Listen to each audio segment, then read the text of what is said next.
While coming to memory stress, what it as told by Bhupen Sir, it is basically used for biological synapse. So what biological in memory computing. In memory computation and storage both take place in the same place. So it is going to save maximum energy. Basically, memristor nowadays, memristor is the potential candidate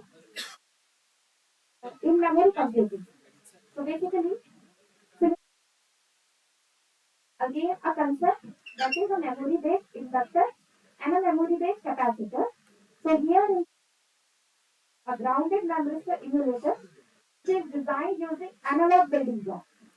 So tested, it has been tested for different temperature variations, process parameter, Monte Carlo simulations that has been performed. Also, one of the important property of memory is non-volatility. That is, it is able to retain any memory device's non-volatility property. That is, it should be able to store the value of the previous stages. So, uh, we have tested it. Non-volatility test has also been performed in this paper. Also, this device has been implemented in 180 TSMC technology. So, first of all, we will know what is memory store. Memory, a missing relationship between flux and charge. We all know that there is a relation between voltage and current in the form of resistor. There is also charge in the form of I is dq by dt. Then form of inductor. Relation between voltage and charge in the form of equal to dc Okay, so there is charge. That missing relation was found by Leon Chua in the year 19.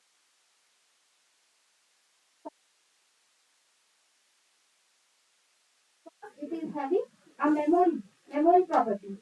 Means it is able to retain its past resistance value. So based on this property, uh, in the year 2009, inductor and capacitor as mem inductor and mem capacitor. Charge density and flux is called as mem capacitor. As we can see in figure 1, and flux is further integrated to give and charge is further integrated to get charge density.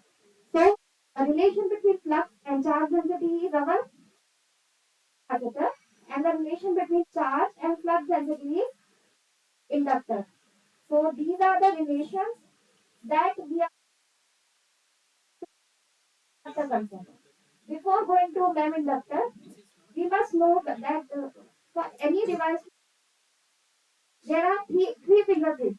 That is very essential to realize before calling any device as a device.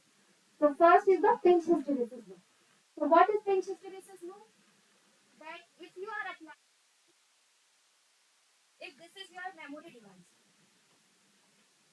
and if you are applying any analog signal, if you are applying analog signal, then it should be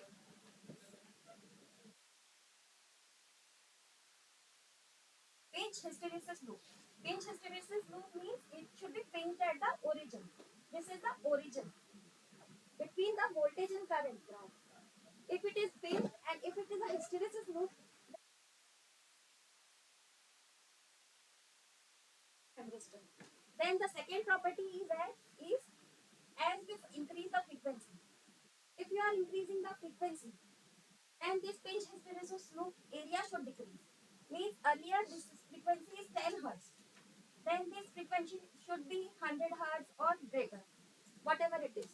So this is the second fingerprint for any device to be called as memristor. Tends to infinite. Infinite means possible value. Means within that range. So this memristor should behave like a resistor. This is the third property of any device. This was introduced by S.P. Adhikari in the year 2013. We know that there are now we will know why we need to build immunity. Why we need to build because as of now there is no NAM inductor that is fabricated. No NAM inductor device that is fabricated till now. So introduced the paper one with it, where they have used two permanent magnets which interact with electromagnets to form NAM inductor. But it has a frequency limitation of 8 Hz. Also, it is a very bulky system, so it cannot be utilized with a compatible CMOS technology for developing any real-time application.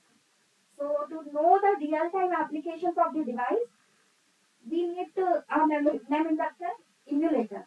Also, there are mutators that are available which can transform memristor into NAM inductor. But also, they have the limitation of parasitic effect. So, we are moving towards emulator. Before moving to the emulator, we need to know how we are going to build the emulator. We are going to use what is DVCCTA? It is an analog building block. Analog building block which is going to be used inside our design to build NAM inductor emulator. Which are having different ports. This is having different ports, that is Y1 and Y2 are high impedance terminals. X is the differential of Y1 and Y2 terminal. Z terminal is the current mirror of X terminal, and Z negative is the negative current mirror of X terminal. Then there is IO positive and IO negative, that are the transconductance terminal of Z terminal. So based on this is the equation that is presented in equation 2.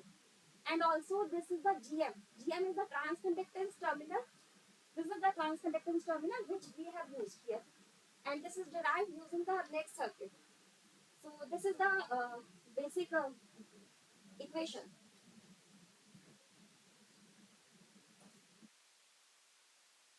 Internal architecture of DVCCTA. Till Z negative, it is DVCC, and till from Mn12 to Mn80, that is your OTA. So these are cascaded to form DVCCTA, that is differential voltage current conveyor transconductance amplifier.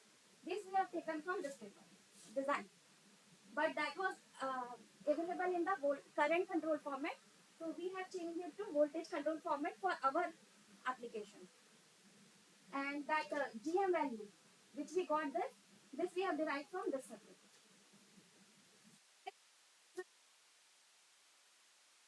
For design, we must know what is the block diagram which we are going to use.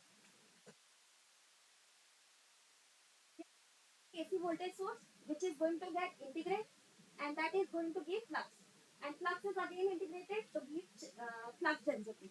Then flux density and flux both are multiplied multiplier, and they are going to be added with the function of VNT to get this output voltage. So this is our equation, that is this is I L inverse. L inverse means NAM inductance, and this is phi. Based on this, we have used this DVCCTA. Based on this block diagram, we have used this DVCCTA based proposed NAM inductor generator. Here, what we have done, we have used DVCCTA block where we have applied input to the Y1 terminal, and this Y1 terminal is the differential of X terminal is the differential of Y1 and Y2. So whatever input we are giving here, we get here also. Here also we are, if we are getting here, and this are the current copiers, current mirrors. So if we are getting the same current, that is here our Vx is same as V in T, and Ix is, if we will see that Ix, that is V in T upon R. If you will see, that is V in T upon R. And if that V in T upon, if this is V in T upon R, then that is similar to Iz. And if that is Iz is similar, and if you are going to integrate this terminal, here we have this capacitor which can be used as integrator. So if you are going to integrate this terminal, you are going to Then there is two V2I converter, that is this MP and MN. This connection is going to act as a V2I converter whose internal in this transconductance is GM0. Then if you will get this V phi T is again integrated due to this C2, we are going to get V rho T. And this V rho T and then this terminal. V rho T and V phi T both are going to get multiplied due to GM, this O negative terminal. O negative terminal is having INT and GM is having internal value as GM is having internal value that are given like this. This Vcon minus VSS by 2 minus. So in Vcon we are applying one value.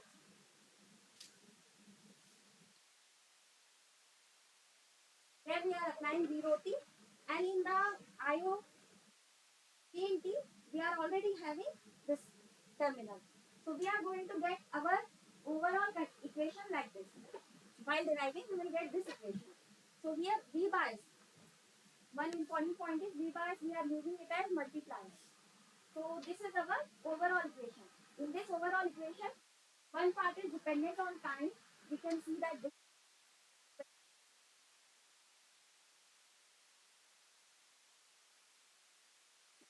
is a constant part and this is a